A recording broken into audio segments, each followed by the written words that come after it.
អូនណាដែលដូចនេះលើកទី1ឯនេះទិញទៅសក់មកទូចទេតែពេលជ្រក់ហើយស្អីឥឡូវឡើងធំប៉ុណ្ណាណីហើយវាឡើងតែតពេញឆ្នាំងហើយនេះហើយចាំមិញភ្ញាក់ភើតលេង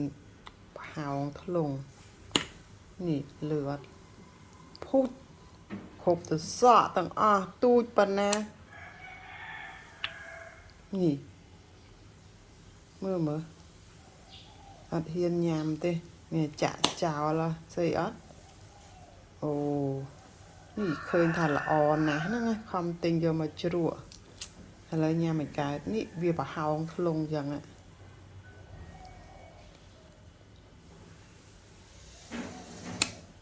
ឬសតអត់ឬសោ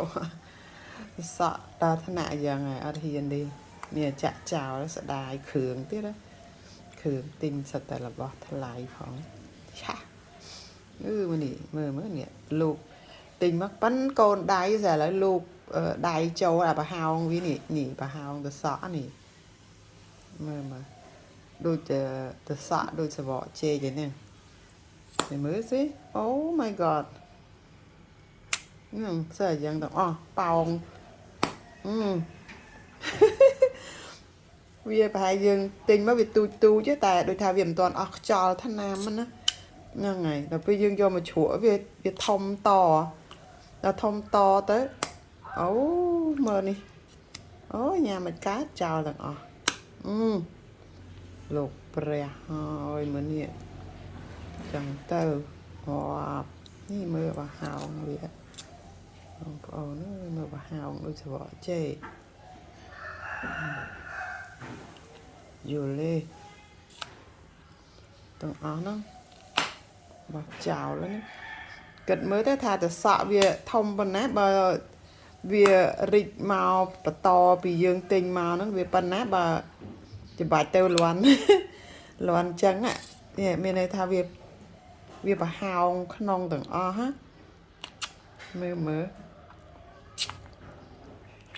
មើលប្រហោងធ្លុងទាំងអស់គ្រប់សសក់នេះអូ my god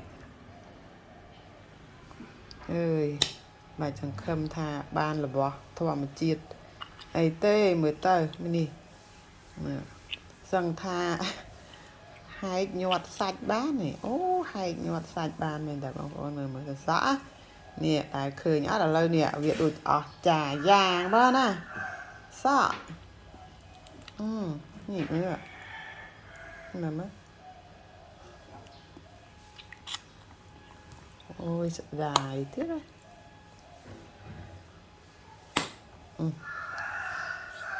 អូបោះចោលទាំងអស់នោះ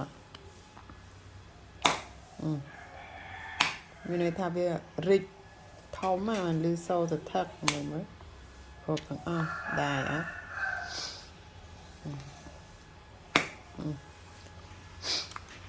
ចោលហើយណាដែលយ៉ាងមើលគ្រប់ទៅសក់ទាំងអស់មើលវាចឹងទៅសក់មើលទៅសក់ជ្រក់ហើយប៉ោងហ៊ីកធំតហើយប្រហោងយើងដាក់ទឹកបានណាមើល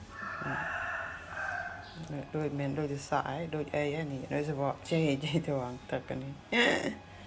អូ my god មើលមិនសក់ទេហ្នឹងនេះរៀងរើខាងក្នុងទៅសក់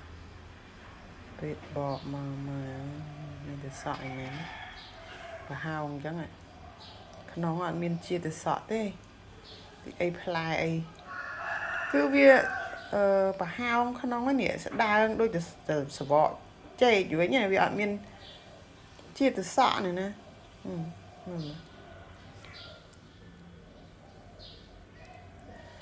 យល់ថាម៉េចវាដើរឃើញលើកទី1នេះ